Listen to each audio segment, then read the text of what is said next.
Dans l'évangile de Luc, à partir du chapitre 24 et du verset 30, verset 31, ou plutôt le verset 30 du chapitre 24.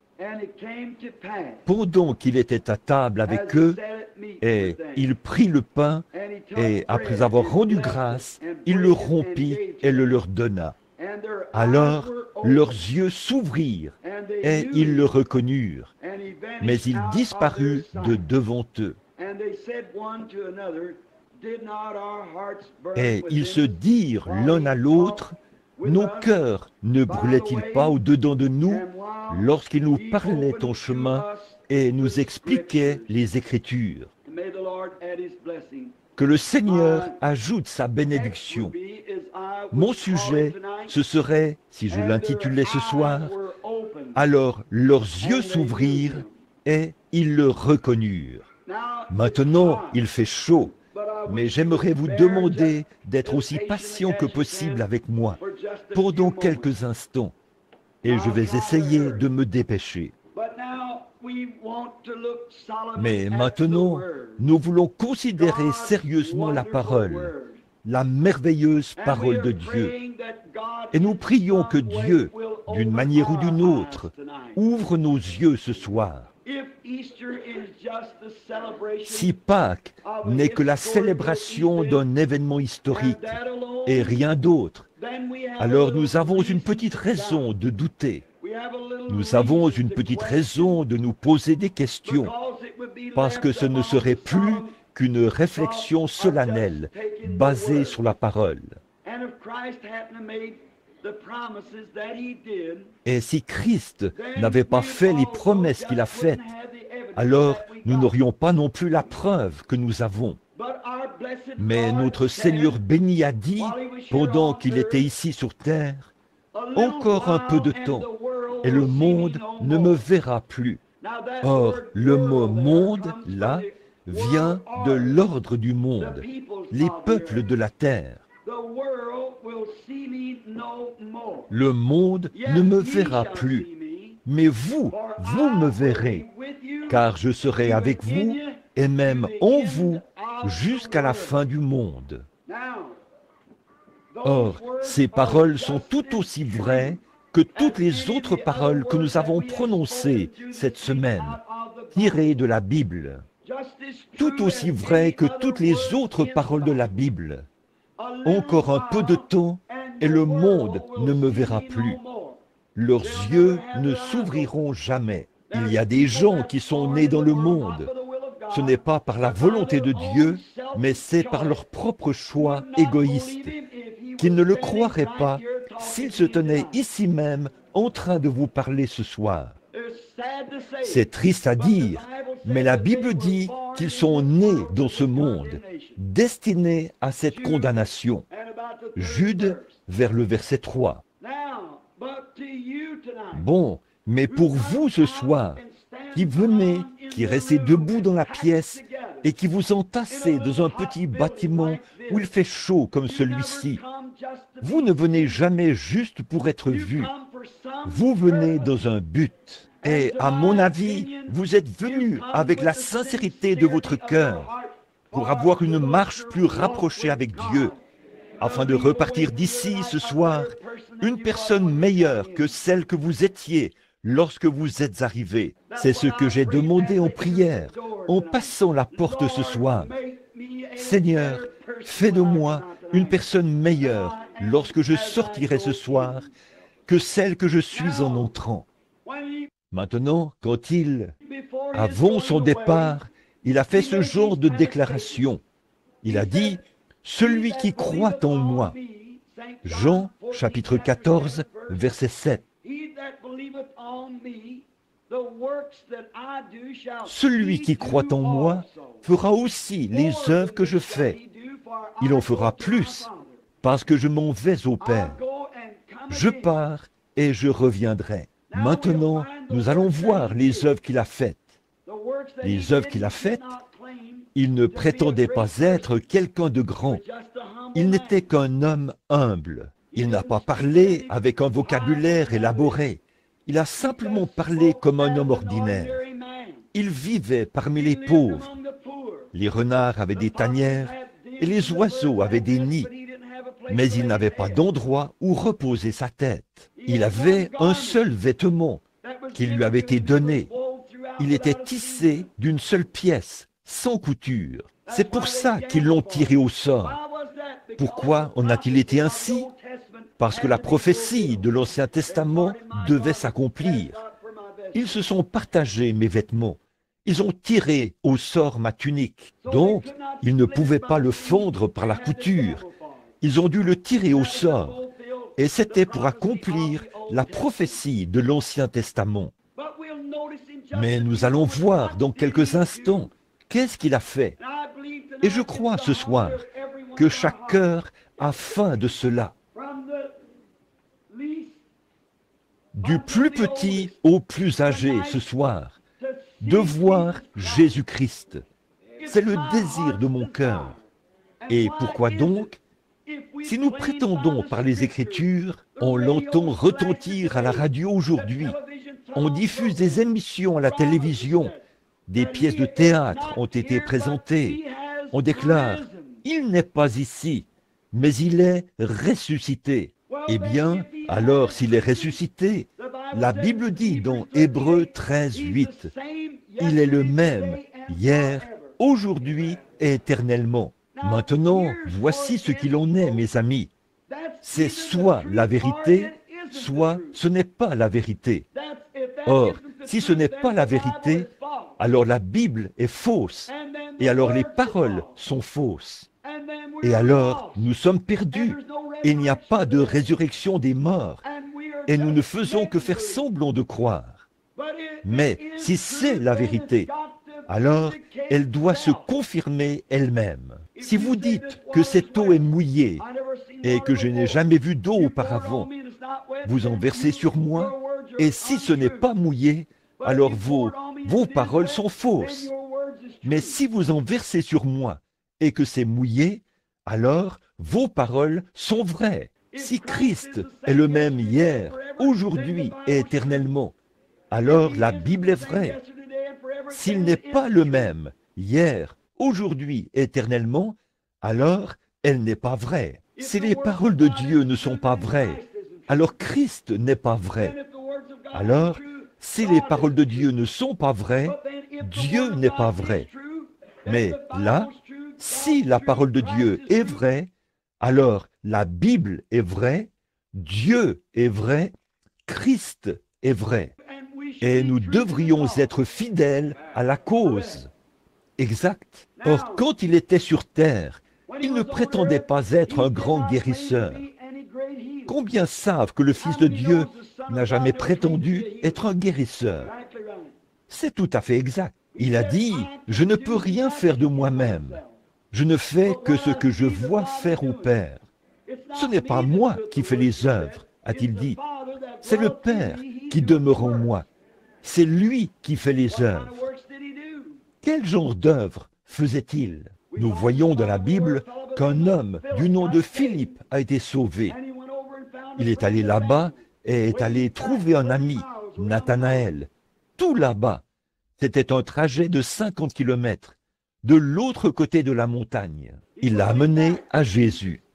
Quand il l'a trouvé, il était sous un arbre, en train de prier. Et il a dit, « Viens voir qui nous avons trouvé. Jésus de Nazareth, le fils de Joseph. » Il a dit, « Peut-il sortir quelque chose de bon de Nazareth ?» Il a dit, « Viens voir, c'est la meilleure preuve que je connaisse. Ne croyez pas quelqu'un d'autre sur parole.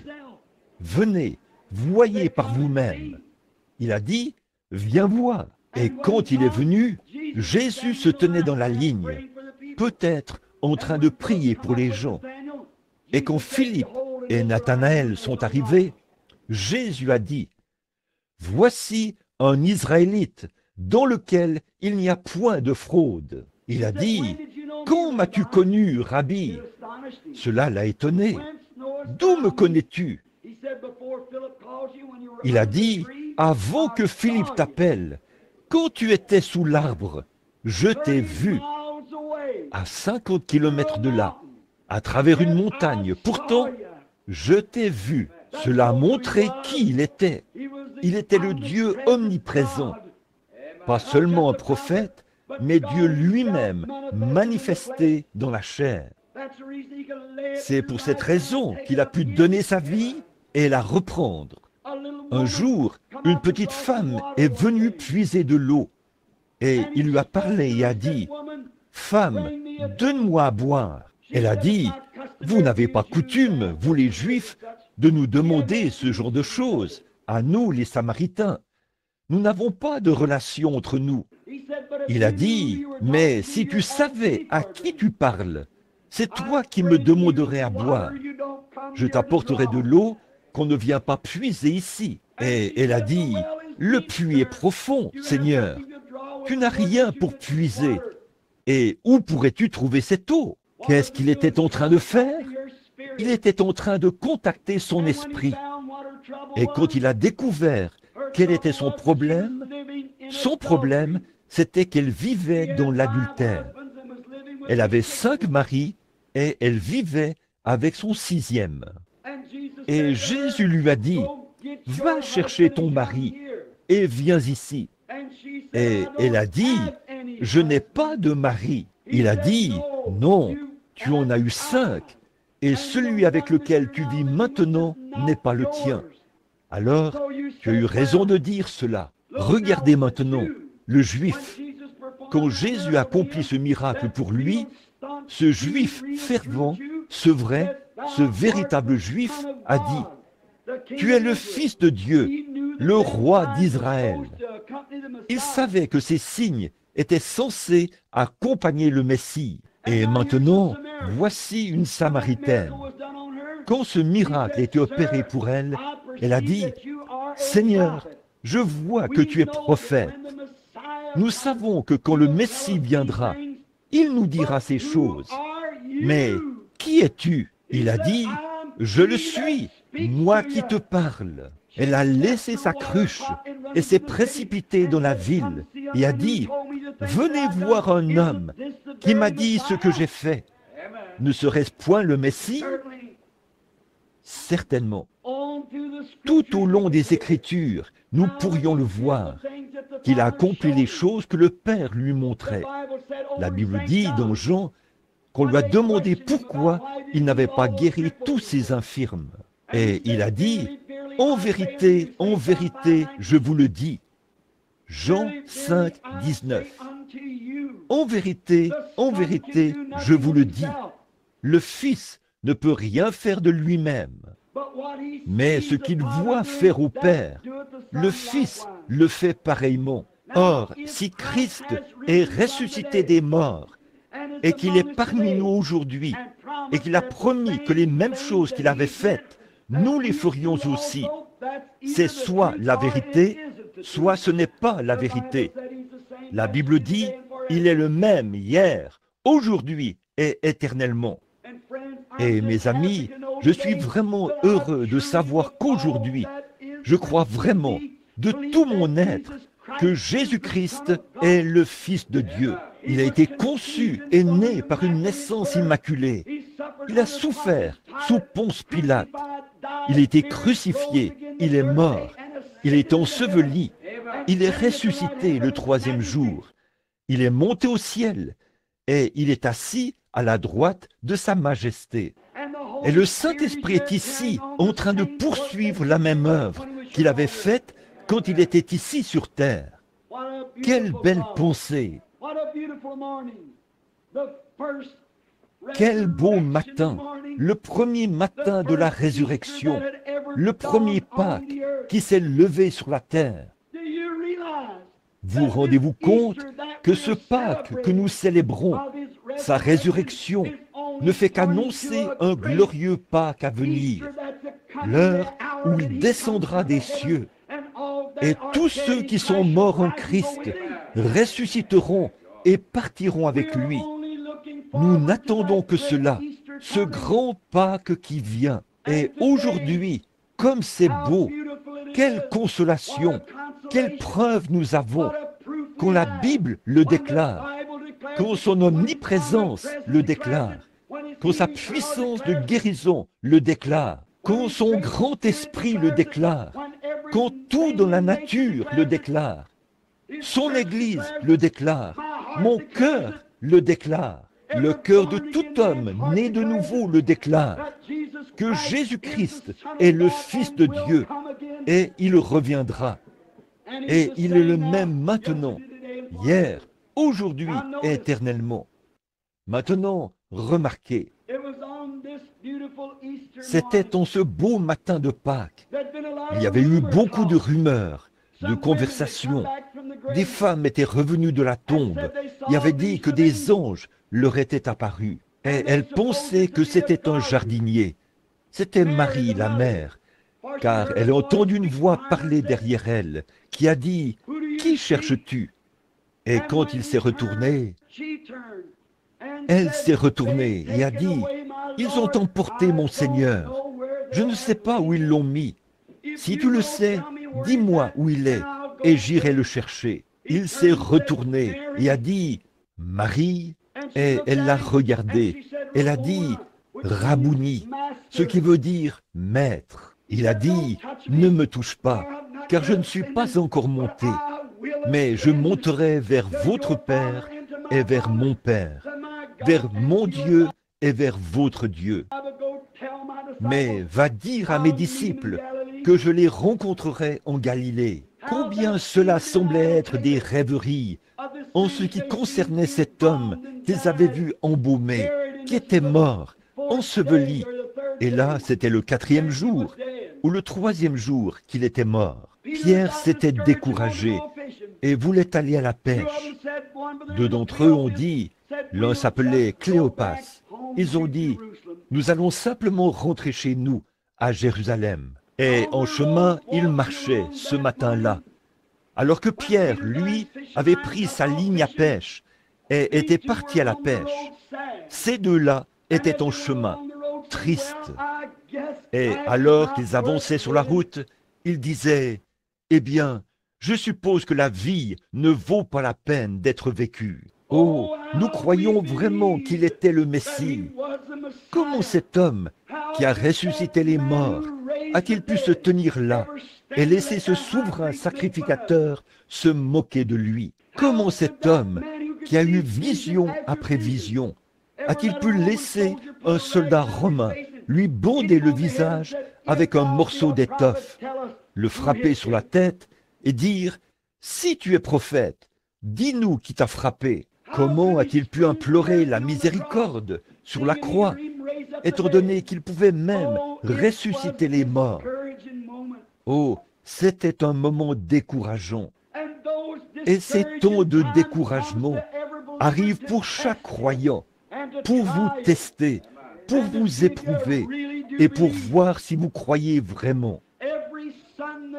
Chaque fils qui vient à Dieu doit d'abord être éprouvé, formé. Certains d'entre vous, ici ce soir, passeront sans doute par cette même épreuve. Si nous devions former une ligne de prière, je ne sais pas du tout qui a des cartes de prière. Personne d'autre ne le sait. On les a simplement battus, puis on vous les a distribués. J'appellerai un numéro au hasard, selon le numéro que j'aurai en tête à ce moment-là. Nous ne pouvons en avoir que quelques-uns à la fois. 2 ou 3 douzaines peut-être passeront dans la ligne de prière. Tous veulent venir. Vous penserez peut-être qu'il vous a laissé de côté, mais ce n'est pas le cas. Il vous éprouve tout simplement pour voir si vous allez vraiment croire en lui. La vision ne guérit pas. La vision ne fait que confirmer sa présence. J'étais assis ici à l'instant, en train de regarder l'auditoire, et je vois une de mes amies, Madame Cox, qui vient du Kentucky. Elle avait un gros cancer au visage, il y a quelques semaines, qui avait déjà rongé le contour de son œil. Elle se mourait. Madame Wood, une bonne amie à moi, m'a téléphoné, et elle pleurait. Elle a dit, « Je crois que ça va complètement ronger l'œil de maman d'ici quelques jours. Le médecin a essayé de faire quelque chose avec un genre de truc, et cela a propagé le cancer. C'était dans un état terrible. Je suis entré et j'ai fait une petite prière toute simple, avec une foi ancrée que cela se produirait.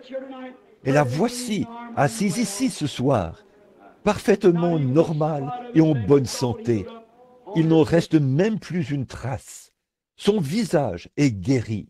Elle est assise juste ici, devant nous. Il y en a d'autres ici qui ont vécu la même chose. Pourquoi? C'est parce que Jésus-Christ est ressuscité des morts et il vit.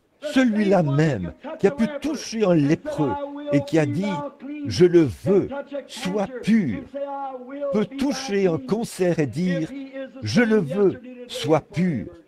S'il est le même hier, aujourd'hui et éternellement. Et alors que Cléopas et les autres marchaient, découragés, ils étaient en quelque sorte en train de vivre un de ces matins tristes, où on dirait que tout va de travers.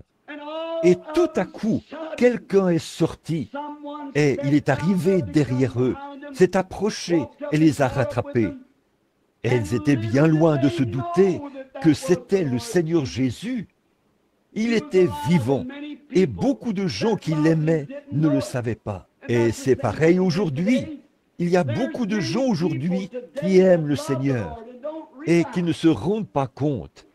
Vous pourriez leur en parler, et pourtant, ils ne peuvent pas reconnaître qu'il est vivant pour toujours ce soir, qu'il est ici dans cette église ce soir, qu'il est au milieu de nous, et qu'il le sera jusqu'à ce qu'il vienne dans le corps physique. Je ne te délaisserai point, et je ne t'abandonnerai point. Et alors qu'ils avançaient, et qu'ils se sont mis à parler en chemin, Jésus, je veux que vous remarquiez la première chose que Jésus a faite. Il est allé directement à l'Écriture. Il a dit, « Ô homme sans intelligence, est-ce difficile pour vous de croire ce qu'ont dit les prophètes ?» Car il venait de leur demander, « Pourquoi êtes-vous si tristes ?» Et ils ont dit, « Es-tu un étranger ?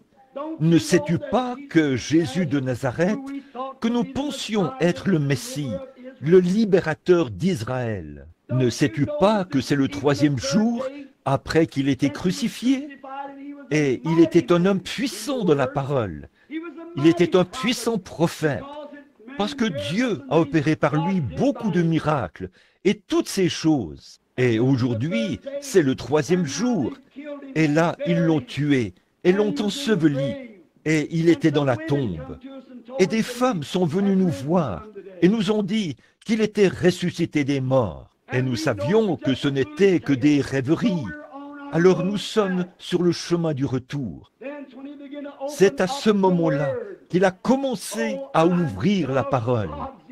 Oh, j'aime la parole éternelle de Dieu. Il a commencé à parcourir les Écritures, en commençant par Moïse. Il n'a jamais rien gardé caché. Il est allé directement à la parole. Tout homme envoyé de Dieu, peu m'importe qui il s'en tiendra à la parole de Dieu. S'il ne le fait pas, il n'est pas un vrai serviteur de Dieu. Il est allé directement à la parole. Il a montré par la parole que Christ devait mourir, ressusciter et entrer dans sa gloire. Oh, quelle conversation ils ont dû avoir! J'aurais aimé avoir ces quelques heures de conversation avec lui. Pas vous, en chemin. Vous dites, eh bien, frère Branham, certainement que j'aurais aimé ça. J'aimerais pouvoir le faire. Eh bien, nous pouvons le faire tout de suite. C'est lui qui vous parle dans votre cœur. C'est simplement que vous ne reconnaissez pas cela. Maintenant, remarquez, alors qu'il était près de la ville, le soir approchait. Il a paru vouloir continuer son chemin. Il se peut qu'il fasse la même chose avec vous aussi. Il pourrait vous faire penser qu'il va continuer son chemin, mais il ne le fera pas. Il ne continuera pas son chemin. Il veut simplement que vous l'invitiez. Et ils lui ont dit, « Oh, le jour est sur son déclin. Maintenant, ne continue pas, mais s'il te plaît, entre et reste avec nous. Faites-lui simplement ce genre d'invitation et voyez ce qui va arriver. Ils ont dit, le jour est sur son déclin. Maintenant, viens et reste avec nous. Le soir approche. Alors, il s'est retourné et il est entré dans le petit restaurant, la petite auberge. En Europe, ils le font encore. Vous mangez et dormez et tout est payé en une seule facture, votre facture de l'hôtel. Et quand il est entré avec eux à l'intérieur, voici quelque chose de merveilleux. Tout au long de la journée, pendant qu'il parlait avec lui, il n'a jamais dit une seule chose. Pourtant, ils avaient marché avec lui et parlé avec lui auparavant, mais ils n'ont pas reconnu cela. Qui vous a empêché d'avoir cet accident l'autre jour? Qui a permis que ce bébé se rétablisse? Qui a payé cette facture d'épicerie pour vous? C'était lui, mais vous ne reconnaissez simplement pas cela. Qui vous a donné la santé, qui vous a permis de venir à l'église ce soir? C'est lui, mais vous ne reconnaissez pas cela. Oh, si seulement nous pouvions faire comme eux, simplement l'inviter à entrer. Et quand il est entré, qu'il est entré à l'intérieur, qu'il a fermé les portes, alors il a fait quelque chose qu'aucun autre homme ne pouvait faire de cette façon-là. Il était le seul qui pouvait le faire, car ils avaient été avec lui avant sa crucifixion. Il a pris ce pain, et la façon dont il a fait cela, c'était sa façon à lui de le faire. Leurs yeux se sont ouverts, et ils ont reconnu que ça ne pouvait être que lui. Il ne s'est pas attardé très longtemps avec eux. Il est disparu de devant eux en un instant. Et en chemin, ils sont repartis à toute vitesse, d'un pas léger, en criant victoire, pour aller dire aux autres, le Seigneur est réellement ressuscité. Ils ne sont pas retournés pour se disputer au sujet de leur religion. Ils ne sont pas retournés pour faire des histoires à ce sujet. Mais ils savaient simplement qu'il était ressuscité des morts. Eh bien, mes amis, si Jésus-Christ, le Fils de Dieu vivant, après 1900 ans, si la Bible est vraie, il a dit, je suis vivant au siècle des siècles. Il est tout aussi vivant ici, dans ce bâtiment ce soir. Il était au jour de sa résurrection. Il est simplement dans un corps. Certains d'entre eux étaient rassemblés. Et il a traversé les murs, est apparu là, à l'intérieur, au milieu d'eux. Il a dit, tenez, touchez-moi. Regardez mes cicatrices dans mes mains. Un esprit a-t-il de la chair et des os comme moi? Il a dit, donnez-moi à manger. Et ils lui ont donné du poisson et du pain.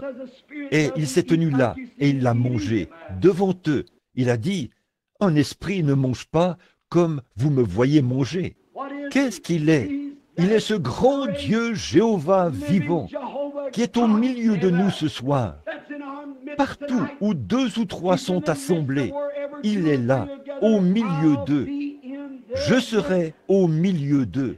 Et maintenant, voici ce que je pense. Si Christ vient vers cet auditoire, pendant que vous transpirez, que vous attendez, et qu'il prouve en ce temps de Pâques qu'il est vivant, et qu'il est ici dans ce bâtiment ce soir, alors vous avez le droit de lui demander tout ce pourquoi il est mort, et croyez que vous le recevrez. Croyez-vous que c'est la vérité? Certainement. Là, je pourrais vous parler longtemps, mais une seule parole de Christ comptera plus que toutes les paroles que moi, je pourrais prononcer, avec une voix fatiguée et cassée, une voix surmenée comme elle l'est. Et puis, autre chose, quand je prêche, puisque je suis chez moi ici, c'est difficile d'avoir une réunion fructueuse avec l'onction de l'Esprit comme ça. Pourquoi? Parce qu'ici, c'est chez moi. Jésus a dit, un prophète, chez lui, dans sa propre patrie, même dans sa propre région. C'est simplement quelque chose qui se passe ainsi. Il est dit que quand il est retourné dans la ville de son enfance, les gens ont dit, N'est-ce pas le fils du charpentier? Sa mère, Marie, n'est-elle pas ici avec nous? Tous ses frères ne sont-ils pas ici? Et ses sœurs aussi? Ne les connaissons-nous pas? De quelle école est-il sorti? À quel séminaire a-t-il obtenu son diplôme? Quelles sont ses références? Il n'est venu ni d'une école, ni d'un séminaire. Il n'avait non plus aucune référence. Mais il est venu de Dieu. Mais ils ne pouvaient pas voir cela. Ils ont dit, d'où lui vient cette sagesse? Et quand ils l'ont vu discerner les pensées des gens, quand Pierre s'est approché de lui, il a dit, tu t'appelles Simon. Le nom de ton papa est Jonas. Ça l'a stupéfait. Comment pouvait-il savoir qui il était? Les pharisiens se tenaient là et ont dit, c'est un Belzébul, il est le chef des 10 heures de bonne aventure. C'est un démon. Et Jésus a dit, vous dites cela contre moi, le Fils de l'homme. Cela vous sera pardonné. Mais quand le Saint-Esprit sera venu et qu'il fera la même chose, si vous dites un seul mot contre cela, il ne vous sera jamais pardonné, ni dans ce siècle, ni dans le siècle à venir. Donc, c'est quelque chose de dangereux. Alors, comment a-t-il pu savoir? Pourquoi a-t-il dit cela? Il savait que ces signes cesseraient jusqu'à ce qu'on arrive à ce dernier jour. Et en ces derniers jours, il ne serait pas juste s'il répandait sa colère sur un peuple juste. Nous avons été pesés dans la balance et trouvés légers. Tout ce à quoi nous pensons, c'est profiter des plaisirs de la vie, des émissions de radio, des choses non censurées. Elvis Presley, Arthur Godfrey, des plaisanteries grossières, des célébrités à la radio et à la télévision. Mercredi soir, nous restons à la maison au lieu d'aller à la réunion de prière pour écouter des âneries pareilles et nous prétendons être chrétiens. Puis, quand Dieu déverse son esprit et montre les signes de sa résurrection, nous condamnons cela et nous nous en détournons. Et c'est un péché impardonnable de faire ça.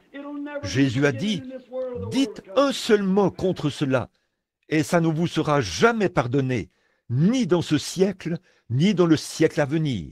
Donc, cet esprit doit venir en ces derniers jours pour prouver que cette parole de Dieu est vraie. Et je dis, sous l'autorité de la parole de Dieu, et par ce que je ressens dans ma propre âme, ce même Esprit Saint, l'Esprit est ici même, en ce moment, au milieu de ces gens. Or, j'ai déclaré qu'il est ressuscité des morts. J'ai déclaré qu'il est vivant, vivant pour toujours. J'ai déclaré qu'il est le même hier, aujourd'hui et éternellement. Le même dans son principe, le même en puissance, le même en toutes choses, sauf dans son corps physique, qui est assis à la droite de Dieu et de la majesté, dont la gloire. Mais le Saint-Esprit est ici, il est à l'œuvre, il agit, il accomplit, il fait exactement ce que Jésus-Christ a fait, car c'est la preuve de sa résurrection. Quelle belle heure! Maintenant, je suppose que vous voyez dans quelle position je me trouve. Maintenant, ce n'est pas seulement devant ce petit groupe d'environ une centaine de personnes, ou de 200 personnes, ici dans ce petit bâtiment, qui sont entassés ici ce soir. Mais j'ai fait cette déclaration devant des milliers de milliers et des centaines de milliers de personnes. J'ai tenu la Bible dans une main et le Coran dans l'autre, et j'ai dit que l'un doit être vrai et l'autre faux. Et j'ai défié tout prêtre mahométan de venir prouver, ou n'importe qui d'autre, un bouddhiste ou quoi qu'il soit, de défendre le Coran et de défendre leur religion. Mais tout le monde est resté silencieux. Mais frères, la raison pour laquelle je fais cela, c'est parce que je sais que mon Rédempteur est vivant. Et il est la vérité. Jésus-Christ est vivant. Il est ici. Maintenant, je ne peux rien faire de moi-même. C'est un don de Dieu. Comment faites-vous cela? C'est simplement en s'abandonnant. Dans ce bâtiment, en ce moment, Il y a beaucoup d'anges. Vous dites, est-ce conforme à l'Écriture? C'est la Bible. Je vais vous montrer. Combien y a-t-il de chrétiens ici? Levez la main. Très bien. Vous pouvez les baisser. La Bible dit que les anges de Dieu campent autour de ceux qui le craignent. Alors, il y a des anges ici. Aussi Christ a dit, là où 2 ou 3 sont assemblés en mon nom, je serai au milieu d'eux. Alors, il est ici. Tout ce qu'il y a, c'est que vous ne pouvez pas le voir. Mais par la foi, nous croyons cela. Je peux vous prouver que la radio aussi passe ici, des voix. Je peux vous prouver que des images sont en train de passer ici.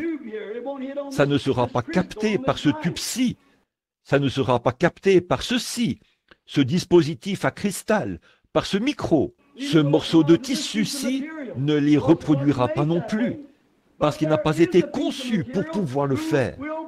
Mais il y a un matériau qui reproduira cette image. Et Dieu a établi des gens dans l'Église. Premièrement des apôtres, ensuite des prophètes, des docteurs, des évangélistes et des pasteurs. Tous pour le perfectionnement de l'Église. Comment pourrions-nous rejeter l'un et dire que l'autre n'existe pas? Dieu le fait lui-même. Il ne s'agit de rien d'autre que de s'abandonner au Saint-Esprit. Et à partir de là, le Saint-Esprit prend la relève. Et vous ne savez pas ce que vous faites. C'est l'œuvre souveraine du Saint-Esprit. Maintenant, mes amis, vous qui vivez ici, dans ma ville, et je veux dire ceci maintenant, avant de terminer ces réunions de réveil. Un de ces jours, il ne restera même plus une seule cendre à Jeffersonville. Il n'en restera pas une seule à Charlestown. Il n'en restera pas une seule à Louisville. Ce monde est mûr pour le jugement. Ils ont maintenant une bombe à hydrogène que la Russie peut tirer de Moscou, la faire atterrir sur la 4e rue. Et chacune de ces fabriques de poudre, par ici, s'enfoncera 25 mètres sous terre, avec une seule bombe, sur un carré de 25 km de côté. Elle creusera un cratère profond de 45 mètres dans le sol. La main est sur la détente. L'horloge continue son tic-tac. Il est plus tard que vous ne le pensez. Pourquoi attendre jusqu'à ce moment-là? Souvenez-vous, si cette tente où nous habitons sur la terre est détruite, nous en avons une qui nous attend. N'ayez pas peur des bombes à hydrogène, ni de rien d'autre. Tant que vous avez Christ dans votre cœur, c'est le meilleur abri anti-aérien que je connaisse. Il est fait de plumes. Sous ses ailes, vous demeurez. Alors, ne vous inquiétez pas de ces choses-là, si vous êtes chrétien. Mais si vous n'êtes pas chrétien, vous êtes certainement dans une position terrible. Vous ne savez pas à quelle minute votre cœur va arrêter de battre. La Bible dit que les hommes mourraient dans les derniers jours de problèmes cardiaques. Le cœur des hommes qui défaille, la peur, la perplexité des temps, la détresse parmi les nations. Regardez cela, il y a 10 fois plus d'hommes qui meurent que de femmes. La Bible n'a jamais dit que le cœur des femmes défaillirait. Elle dit le cœur des hommes défaillirait. Tout à fait, parfaitement. L'autre jour, à Oakland, ma femme et moi étions là-bas, à San Francisco, quand ce grand tremblement de terre a frappé. Et là, la terre s'est mise à rugir et à tressaillir, au point où les bâtiments ont été secoués et les cheminées se sont détachées des maisons. De grosses boules de vapeur s'élevaient comme ça, pleines de fumée ou de suie, ou quelle que soit la chose, de ces endroits-là. Et les gens se sont précipités dans les rues en criant. J'ai pensé, quand sera-t-il quand le Seigneur apparaîtra réellement? Les débits d'alcool, là, ils ont replacé leur alcool sur les étagères et ils le vendent. Les gens viennent l'acheter. Cet homme ne pourrait pas le vendre si personne ne l'achetait. C'est vrai, C'est nous qui sommes les coupables. Je vais vous dire, frère, je suis américain et j'aime mon pays. Mais cette vieille nation est pesée dans la balance et trouvée légère. Elle est en train de sombrer, aussi certain que je suis un ministre derrière cette estrade ce soir. Maintenant, je dis ça pour trouver grâce devant Dieu. Je le dis parce que Dieu me met à cœur de le dire. Et la meilleure chose à faire, c'est de vous préparer pour la venue du Seigneur. Maintenant, croyez en lui, ayez foi en lui. Maintenant, tous les mots que je pourrais dire, je le répète, ne vaudraient rien en comparaison de ce que Jésus dirait. Mais vous rendez-vous compte de la position dans laquelle je me trouve avec ce groupe de gens ce soir? J'ai soit mal interprété quelque chose, soit j'ai dit la vérité. Maintenant, si Jésus-Christ est ressuscité des morts et qu'il a promis que nous ferions les mêmes choses que lui, et j'ai affirmé, depuis ma tendre enfance, je n'avais pas 18 mois, je pense, mais en tout cas, je n'avais pas plus de 2 ans quand j'ai eu ma première vision. Ça a été ainsi toute ma vie. Les gens qui sont ici dans le tabernacle le savent. Pendant tout le temps que j'ai été ici, pas une seule fois ça n'a failli. Et ça ne faillira jamais, parce que c'est Dieu. Cela a fait le tour du monde. Un grand réveil a été déclenché. Et maintenant, par la grâce de Dieu, j'en suis à mon 2e million d'âmes qui ont été gagnées au Seigneur Jésus lors de mes propres réunions. Le 2e million, c'est vrai. Et pensez un peu aux millions d'autres qui sont allés là. Oral Roberts, toutes ces étincelles qui ont été allumées à partir de cette chose et qui ont été à l'œuvre, des milliers de milliers, si bien qu'un grand réveil de la puissance de Dieu se produit partout dans le monde. Et le diable propage toutes sortes de faussetés pour neutraliser cela. Mais la vraie, la véritable parole de Dieu ira tout droit jusqu'au bout. Elle ne faillira jamais. Moi, l'Éternel, je l'ai plantée. Je l'arroserai jour et nuit, de peur qu'on ne la ravisse de ma main. Or, ce soir, j'affirme que Christ est ressuscité des morts. Il est le même, hier, aujourd'hui et éternellement. Maintenant, que le Seigneur vous bénisse. S'il le fait, alors vous, si vous croyez cela, que Dieu vous bénisse. Demandez-lui alors, quand il entrera en scène. Si Christ apparaît ici, sur cette estrade, voici un défi. Si Jésus-Christ, le Fils de Dieu, apparaît ici même sur l'estrade et fait les mêmes choses qu'il a faites quand il était ici sur terre, croirez-vous en lui? Regardez-le sur le chemin d'Emmaüs, comme ces garçons ont rompu. Quand il a rompu ce pain, il a fait là quelque chose qu'aucun autre homme ne pouvait faire. C'était quelque chose que seul Christ pouvait faire. Et ils ont reconnu cela. Maintenant, s'il veut bien faire la même chose ici, que seul Christ peut faire, non pas quelque chose de faux, mais exactement la même chose qu'il avait faite, alors croyez-le, recevez-le, ayez foi en lui, aimez-le, servez-le. Je vais vous dire une chose, adhérer à une église ne suffit pas, ça ne marchera pas. Il vous faut naître de nouveau. Il ne s'agit pas d'une excitation émotionnelle. Il ne s'agit pas d'un petit quelque chose que vous avez dit. Eh bien, j'ai poussé des cris, j'ai parlé en langue, j'ai fait ceci. Il ne s'agit pas de ça. Quand tout au fond de votre cœur, quelque chose vient vous changer et que vous devenez une nouvelle créature en Jésus-Christ. Vous recevez la personne, Jésus-Christ. Quand les choses anciennes meurent et que les choses nouvelles naissent de nouveau, vous redressez vos torts, vous aimez vos ennemis, vous priez pour ceux qui vous maltraitent. Ça, c'est quand vous êtes chrétien. On reconnaît l'arbre aux fruits qu'il porte. Que le Seigneur vous bénisse maintenant. alors que nous courbons la tête. Je vais demander à la sœur d'aller au piano et de jouer lentement. Le grand médecin est proche maintenant, le compatissant Jésus. Et vous qui êtes à l'extérieur, là, qui avez des cartes de prière, approchez-vous de la porte. Nous allons commencer dans un instant. Prions. Notre cher Père Céleste, oh, ma pauvre voix, j'ai parlé pendant 4 mois. Ma voix est très fatiguée.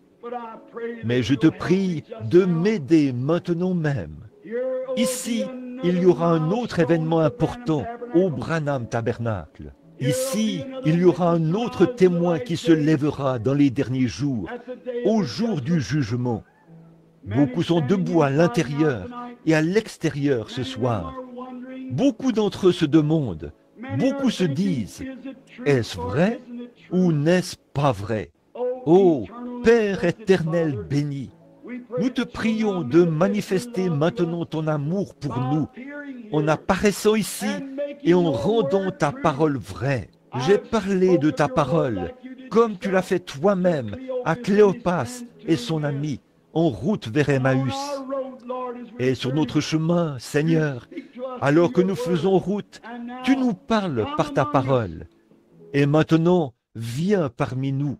Ô glorieux Christ, viens parmi nous. Prouve que tes paroles sont vraies et manifeste ton être ici ce soir. Et nous, pauvres créatures indignes, nous confessons que nous sommes pécheurs et que nous ne sommes pas dignes de ces choses, mais nous les croyons, Seigneur. Et par la grâce, nous l'acceptons par la foi, que nous sommes sauvés et que nous sommes tes enfants.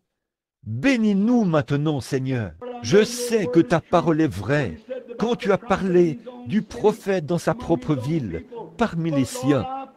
Mais, Seigneur, je te prie, juste pour ce soir, de baisser le regard vers les gens et de te manifester une fois de plus, ici dans cette ville, par l'action du Saint-Esprit. Ô Dieu éternel, bénis-nous maintenant, alors que nous nous attendons à toi. Fais les choses que tu as faites avant ta crucifixion, et Jeffersonville n'aura pas la moindre raison de se plaindre. Mais nous savons qu'ils seront sans excuse ce jour-là, car tu t'es manifesté. Au nom de Jésus, je prie. Amen. Pas pour ça qu'elle veut que je prie. Non, ce n'est pas le cancer, car elle en est guérie. Mais elle veut que je prie pour un mal de dos dont elle souffre. C'est vrai. C'est un problème de dos, pas vrai? Maintenant, croyez-vous qu'il est ressuscité des morts? Maintenant, regardez bien. Si je lui parle un peu plus longtemps, peut-être que quelque chose d'autre sera dit. Je ne sais pas. Or, je ne savais pas du tout quel était votre problème. Je ne sais pas ce que c'était.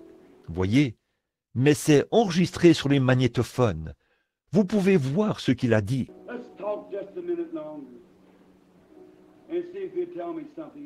Parlons encore un instant et voyons s'il va me dire autre chose.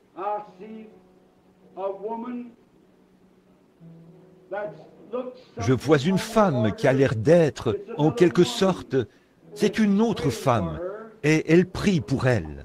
Et elle est dans une sorte d'institution ou d'hôpital. C'est un genre de... C'est un institut psychiatrique.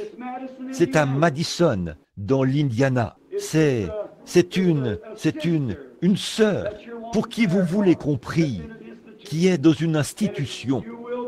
Et si vous croyez de tout votre cœur et de tout votre être, Dieu donnera la délivrance et il guérira votre dos et vous rétablira. Vous croyez cela maintenant? Très bien. Avancez-vous ici. Cher Père Céleste, nous te prions au nom de Jésus-Christ de guérir cette femme et de la rétablir. Et accorde-lui cette bénédiction. Et je prie que la miséricorde de Dieu repose sur elle, qu'elle la guérisse et que la gloire te revienne. Je prie au nom de Jésus-Christ.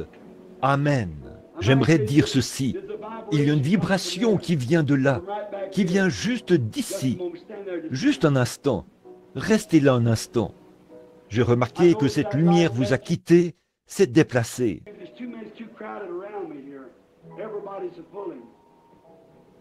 Ils sont nombreux.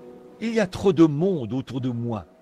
Tout le monde tire, mais je la vois se déplacer vers vous. C'est quelqu'un qui, vous aurez bientôt une opération pour un problème gynécologique. C'est vrai. J'ai vu apparaître 2 ou 3 personnes. Et la lumière s'est déplacée là-bas au fond et a frappé cette personne qui se tient juste là, au fond. Ce sont eux qui prient pour ça. Voyez, c'est vrai. Et vous avez, c'est l'état d'une dame qui subira une opération pour un problème gynécologique. C'est vrai.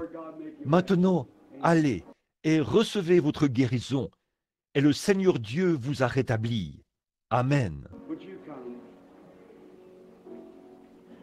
Voudriez-vous venir?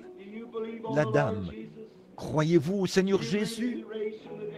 Croyez-vous qu'il est ressuscité des morts? Or, quant à vous connaître, je ne vous connais pas.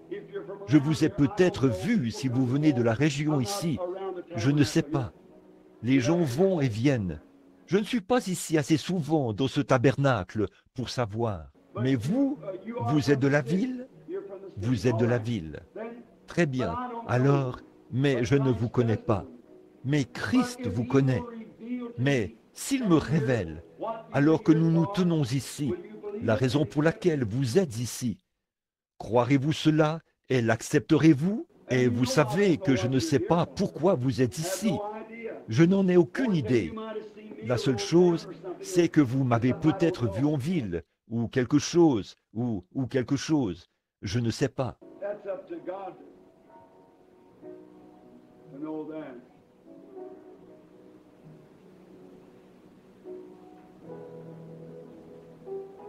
C'est à Dieu de savoir cela. Là-bas au fond, voulez-vous vous remettre de ce problème intestinal que vous avez? Croyez-vous que le Seigneur Jésus vous rétablira?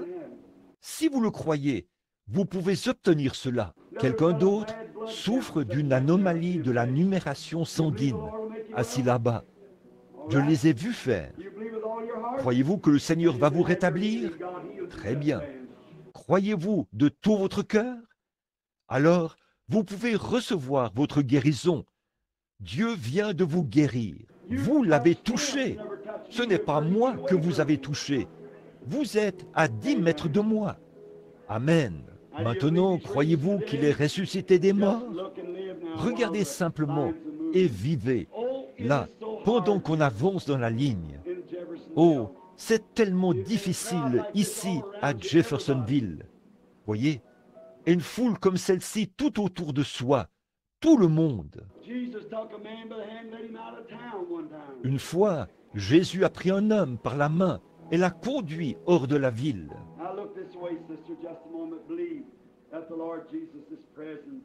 Maintenant, regardez par ici, sœur, juste un instant.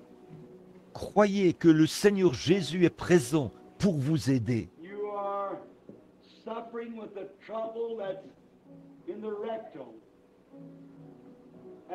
Vous souffrez d'un problème rectal et un médecin vous a examiné et il vous a dit que c'était les hémorroïdes. Je vous vois aussi essayer de vous déplacer dans la maison et vous avancez très lentement. Vous souffrez d'arthrite. C'est ainsi dit le Seigneur. Le médecin a dit qu'il fallait vous opérer. C'est tout à fait vrai. Et je l'ai vu signer cette petite carte-là, dans son bureau. Rebecca Baker, 509 rue Graham. C'est tout à fait vrai. C'est dans son bureau, inscrit sur le rapport. C'est vrai. Croyez-vous? Alors vous pouvez recevoir votre guérison. Au nom du Seigneur Jésus-Christ, que cette femme reçoive sa guérison. Amen. Que Dieu vous bénisse, madame. Allez, en croyant maintenant. Ayez foi en Dieu. Si seulement vous pouviez être conscient de la présence du Seigneur. Maintenant, la dame qui se tient ici, afin que vous, je ne vous connais pas, pour autant que je sache.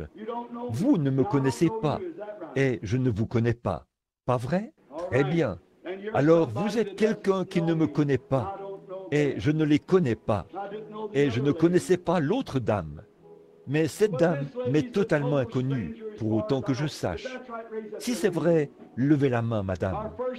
C'est la toute première fois que nous nous rencontrons. Voici une femme et un homme. C'est une très belle image de Jean 4, où une femme et un homme se sont rencontrés. La femme était une Samaritaine. Jésus était un Juif. Et ils se sont mis à parler ensemble. Et Jésus a révélé les secrets de son cœur et lui a fait savoir quel était son problème.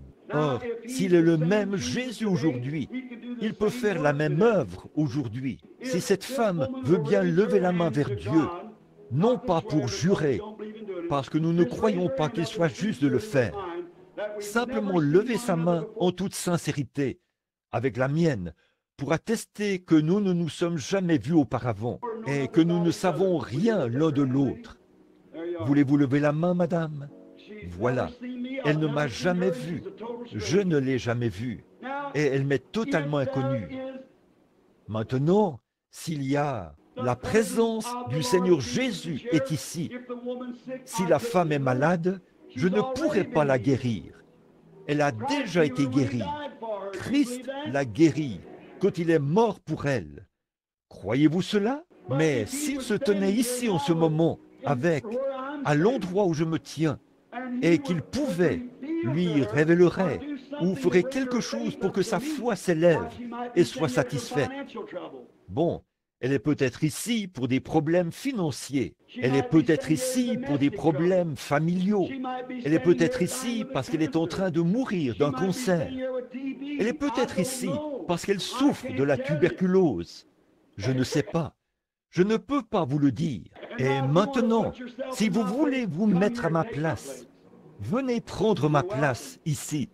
Vous êtes les bienvenus. Certainement. Moi non plus, je ne sais pas. Et je ne le ferai pas non plus. Mais le Dieu du ciel le sait. Comprenez-vous maintenant? Et si Christ accomplit la même chose ici, la vérité infaillible, comme il est ressuscité des morts et a prouvé qu'il est le même Jésus qui a parlé à la femme au puits, combien ici diront « Je le recevrai tout de suite comme mon guérisseur » ou quel que soit mon besoin. Levez la main pour dire « Je le recevrai s'il fait cela ». La femme qui a les mains levées, nous ne nous sommes jamais rencontrés. Que le Seigneur l'accorde, c'est ma prière. Maintenant, la dame semble s'éloigner de moi. Si l'auditoire peut entendre ma voix, je vois quelqu'un debout. Elle n'est pas vraiment ici pour elle-même.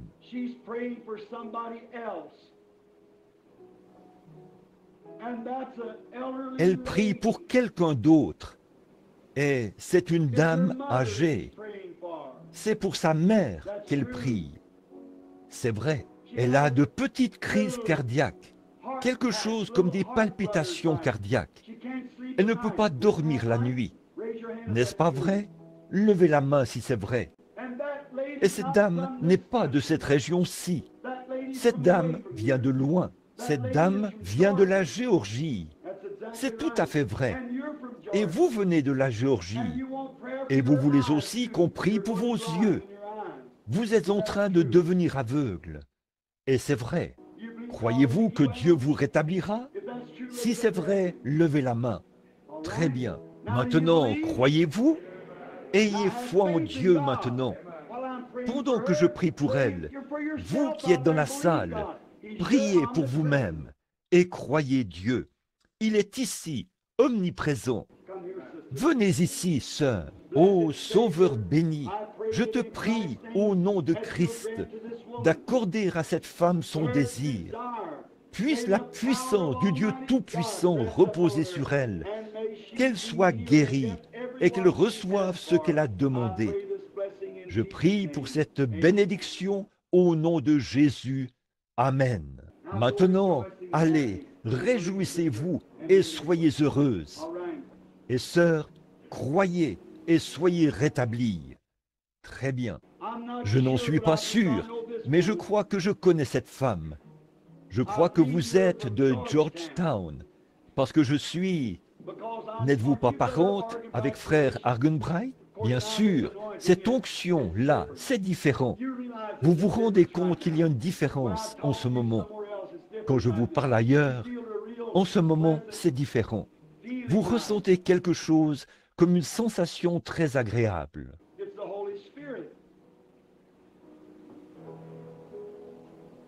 C'est le Saint-Esprit. Vous n'êtes pas ici pour vous-même. Vous êtes ici pour quelqu'un d'autre. C'est une petite fille d'environ 4 ou 5 ans. Elle a des problèmes de reins et elle habite dans le nord de l'Indiana. C'est vrai, ce que vous avez dans la main, envoyez-le lui et elle se rétablira. Croyez de tout votre cœur maintenant et recevez ce que vous avez demandé au nom de Christ. Si tu peux croire, tout est possible. Voici une dame qui m'est inconnue. Je ne vous connais pas. Je ne vous ai jamais vu de ma vie. Nous sommes des inconnus l'un pour l'autre, nés à des années d'intervalle, peut-être nés à de nombreux kilomètres l'un de l'autre.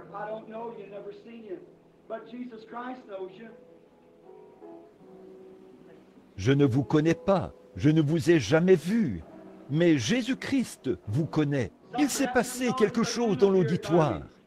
Un homme est apparu près de moi. Le voici, assis là, une hernie ombilicale. Croyez-vous, monsieur? Alors Christ vous guérit et vous rétablit. Amen. C'est comme ça qu'il faut faire. Croyez. Qu'est-ce qu'il a touché? Je n'ai jamais vu cet homme, mais il était guéri sur le champ. Il a touché le Seigneur Jésus, qui est présent ici. Débarrassez-vous de cette incrédulité. Oubliez que je suis William Branham. Regardez à Jésus-Christ. C'est lui qui est ici.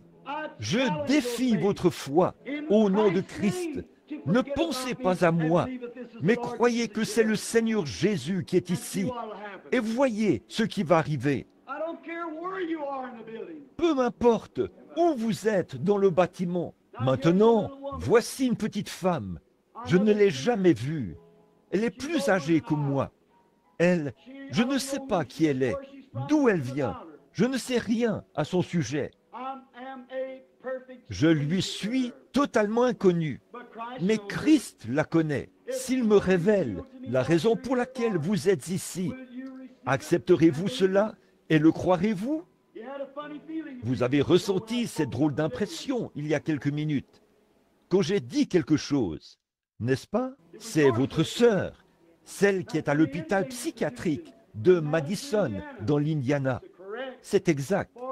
En effet, une autre femme se tenait ici, et vous étiez là, à regarder de ce côté-ci. Et quand vous vous êtes avancé ici, vous croyez la vision. C'est tout à fait vrai. C'est ce qui a produit cela. Et la raison pour laquelle vous êtes ici ce soir, c'est parce que vous avez un problème cardiaque. Vous venez de faire une crise cardiaque. C'est tout à fait vrai. Et je vois maintenant, en regardant dans une vision, cette région vallonnée. Vous venez de quelque part, ici, dans le sud de l'Indiana. Vous venez de près de Corridon. C'est de là que vous venez. Rentrez chez vous. Vous êtes rétablis. Jésus-Christ vous rétablit. C'est ainsi dit le Saint-Esprit. Ayez la foi et croyez. Ne doutez pas. Croyez seulement. Pouvez-vous reconnaître l'omniprésence du Seigneur Jésus? Comme c'est merveilleux.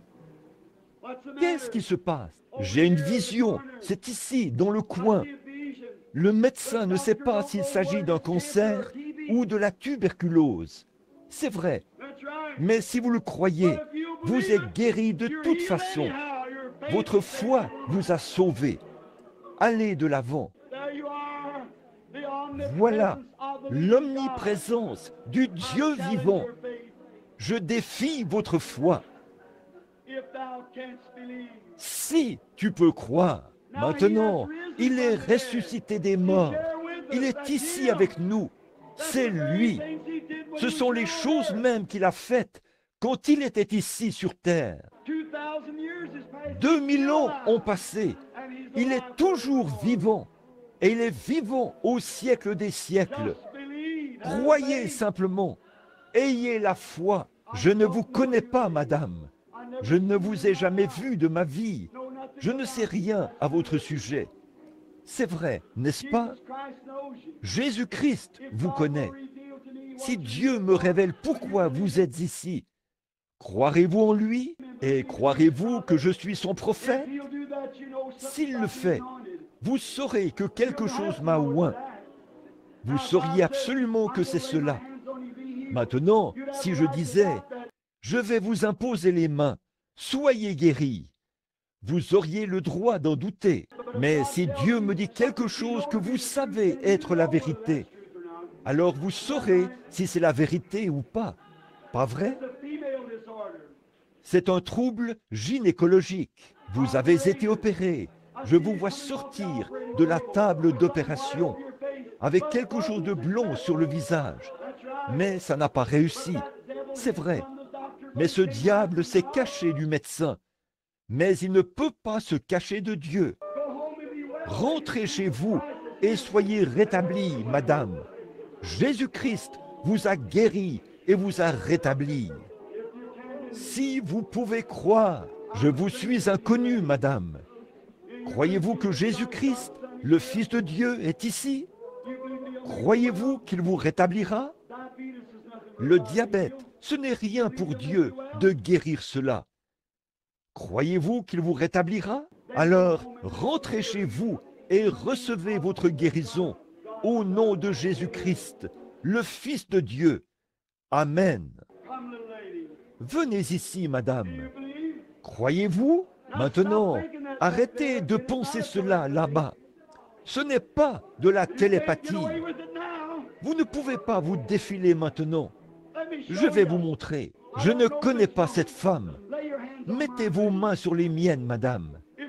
Si Dieu me révèle quel est votre problème, comme je regarde par ici, vous savez que je ne lis pas dans vos pensées. Si Dieu me révèle quel est votre problème, croirez-vous que Jésus-Christ est le Fils de Dieu et que je suis son serviteur?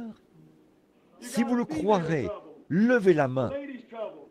Vous avez un problème gynécologique, un problème féminin. C'est vrai, vous aviez cela. Vous ne l'avez pas maintenant. Vous êtes guéri. Continuez votre chemin. Réjouissez-vous et soyez dans l'allégresse. Venez, monsieur. Ce vieux problème de rein, quelque chose qui vous tracasse. Croyez-vous que Dieu vous rétablira? Vous en guérira? Alors, au nom de Jésus-Christ, recevez votre guérison et continuez votre chemin en vous réjouissant. Amen. Que Dieu vous bénisse, frère. Croyez. Bonjour, madame. N'aimeriez-vous pas aller manger de nouveau un bon repas, comme vous le faisiez autrefois? Vous avez été très nerveuse, n'est-ce pas? Ça provoque un ulcère dans votre estomac. Allez vous chercher un hamburger et mangez-le. Jésus-Christ vous a guéri. Continuez votre chemin en vous réjouissant.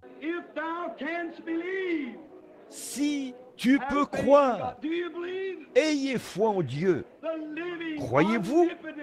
Le Christ vivant est omnipotent et présent ici maintenant pour guérir chaque personne qui est ici.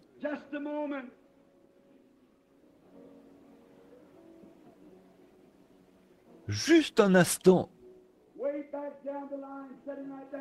Tout au bout de la rangée, assis juste là, il y a un jeune homme assis là. Ta foi est plus grande que tu ne le pensais, fiston. Tu avais un problème cardiaque, n'est-ce pas? Si c'est vrai, lève-toi. Jésus-Christ t'a guéri, fiston. Tu es rétabli. Continue ton chemin et sois en bonne santé. Croyez-vous en lui? Ayez foi en Dieu. Voici un homme que je ne connais pas. Nous sommes des inconnus l'un pour l'autre. Je crois que cet homme a été baptisé ce matin, mais je ne vous connais pas. Je n'ai aucune idée qui vous êtes. N'est-ce pas vrai? Si Jésus-Christ me révèle pourquoi vous êtes ici, accepterez-vous cela?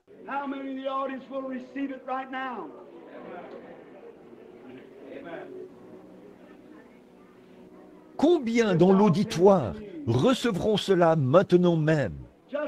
Si tu peux croire, ayez simplement la foi. Ne doutez pas. Cet homme a un problème de peau, c'est vrai. Et je vois que vous devenez. C'est aussi un problème de prostate. C'est vrai. Si oui, faites signe de la main. Et je vois quelque chose de sombre entre vous et une femme. C'est votre femme. Vous priez pour elle. Elle est une pécheresse. Et vous voulez qu'elle devienne chrétienne. C'est ainsi dit le Seigneur. C'est vrai. Allez lui imposer les mains et priez pour elle. Que Dieu dans le ciel révélera l'importance de ces choses qui sont réelles. Croyez-vous? Croyez-vous que Dieu le fera? Si tu peux croire, je défie votre foi. Là-bas, tout au fond, où que vous soyez, regardez et vivez. Ayez foi en Dieu, où que vous soyez. Si tu peux croire, tout est possible. Si vous pouvez croire.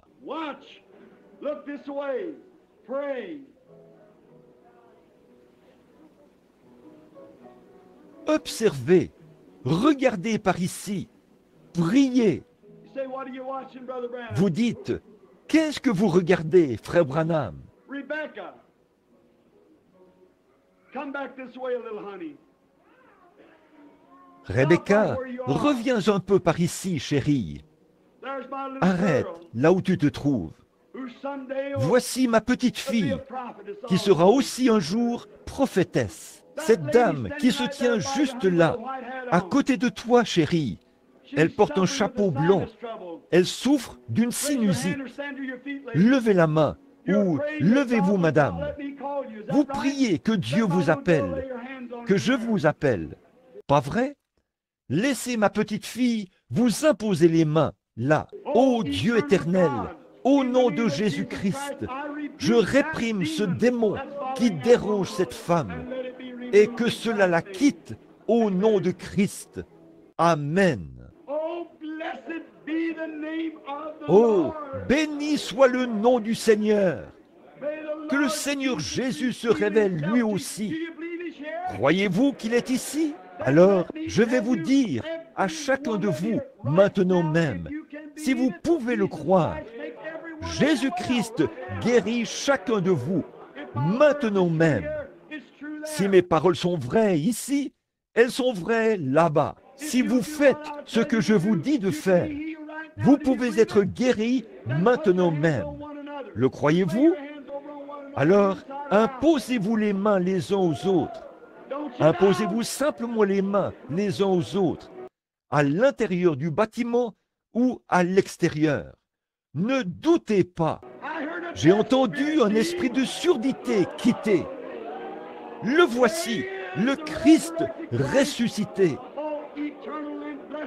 Ô Dieu éternel et béni, au nom du Seigneur Jésus, je défie tout esprit impur, au nom de Christ, le Seigneur, qu'il quitte cet endroit, qu'il sorte de ces gens, et que le grand Saint-Esprit baptise maintenant tous ceux qui sont ici, avec une grande foi pour croire. Oh, Satan, toi, un démon, tu nous as bluffés assez longtemps.